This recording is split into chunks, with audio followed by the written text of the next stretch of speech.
Here, luxury has a color. If you're white, it's class. If you're black, it's a reason to be watched. Zariah Monroe walked into Monroe & Pierce boutique, and silence followed her like a shadow. A sales associate slipped behind the counter, whispering something to Marcus Pierce.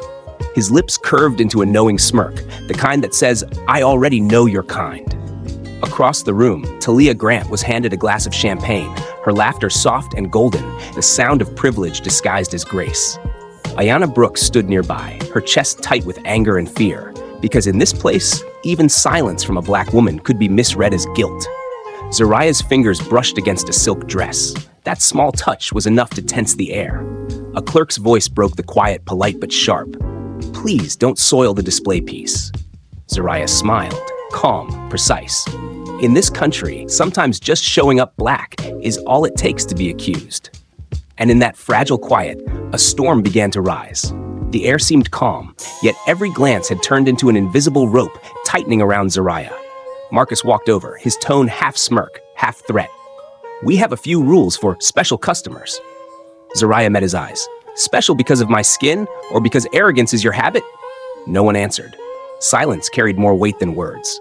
Across the room, Talia Grant quietly switched a price tag, her motion smooth and entitled, as if deceit were a privilege. Ayanna saw it, but stayed silent. She knew that speaking up could turn the crowd against her too. A young shopper lifted her phone, recording the exchange. Minutes later, the clip spread online with the caption, "Black woman questioned before she even buys." Comments poured in like judgment. She must have done something. She looks suspicious anyway. Inside the boutique, the air thickened, a courtroom without a judge, a trial without a voice. And in that silence, Zariah stood alone, calm on the surface, while the world quietly decided her guilt. The first comment landed like a spark, and the rest followed like wildfire. "I've seen this type before," a woman muttered. "You can just tell she's trouble." Marcus stayed silent, letting prejudice speak for him. Ayanna finally burst out. "She hasn't done anything wrong." Marcus turned sharply, his voice low and cutting. "If you're not on my side, you're one of them." Zariah scanned the room, her expression calm but razor sharp. "How fascinating," she said softly. "In this place, you don't need proof to judge, just skin dark enough to doubt." The words landed heavy, slapping against the quiet. No one spoke. The crowd froze, their eyes shifting, carrying the weight of shared guilt. Ayanna's breath trembled. The silence that followed was no longer empty. It was judgment in disguise, a verdict unspoken but already sealed. The tide had turned. What waited ahead was no longer debate or doubt. It was the moment when prejudice demanded its sacrifice. Marcus raised his hand sharply, pointing toward the guard. "Hold her." Ayanna stepped forward, her voice trembling but firm. "Marcus, you're doing something you can't take back." He didn't blink. "I'm protecting the store's reputation." Zariah let out a quiet laugh, almost pitying. "How ironic, you're destroying it yourself." Her words hung in the air like smoke, impossible to ignore. The room grew still, tension thick enough to choke on. Eyes darted between Marcus and Zariah, between fear and doubt. No one moved, yet everyone felt the shift. Something had gone too far. Then, from outside, a piercing siren sliced through the silence. The sound seemed to crawl under the skin, rattling nerves and unraveling the illusion of control. Faces turned pale. Even those who believed they were just bystanders felt it. The creeping fear that innocence was no longer enough. The moment teetered on the edge, heavy with the sense that the line between accusation and truth was about to shatter. Two officers stepped inside, their presence swallowing the room's air. One of them spoke flatly. "Who's the suspect?" Marcus didn't hesitate. "Her," he said, pointing at Zariah. Zariah didn't flinch. Her tone was calm, almost gentle. "Are you sure about that?" The question hung like a thread, thin but sharp. Then Ayanna's voice cut through. "Check the cameras. Everything's recorded." Marcus gave a crooked smile. "The cameras are down." Before anyone could react, another voice came from the doorway. Steady, low, and commanding. "Is that so? I don't believe they are." Every head turned. Standing there was a woman in a tailored suit, posture straight, eyes unwavering.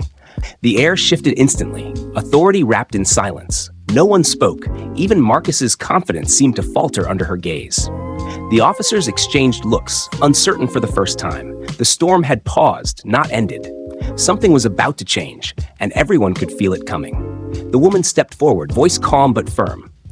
"I'm Miss Carter, attorney for Miss Monroe, and I'm requesting immediate access to the security footage." No one dared argue. The officers nodded and turned toward the monitor. A few clicks later, the screen came alive. There it was, Talia, slipping a tag into her purse, switching labels, then walking away as if nothing had happened. The truth unfolded in silence, clear and undeniable. Ayanna covered her mouth, tears spilling freely. Marcus stood frozen, color draining from his face. Zariah spoke softly, her words slicing through the quiet. "Justice may move slowly, but it's never late." No one looked at her, because now they were looking inward. Shame replaced certainty.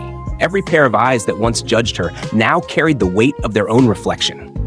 The room, once loud with accusation, was suddenly sacred in its silence. And for the first time, truth had a voice stronger than prejudice. The officers moved toward Talia. Her protests broke apart as the cuffs clicked shut. The crowd, moments ago eager to accuse, now stepped back in uneasy silence.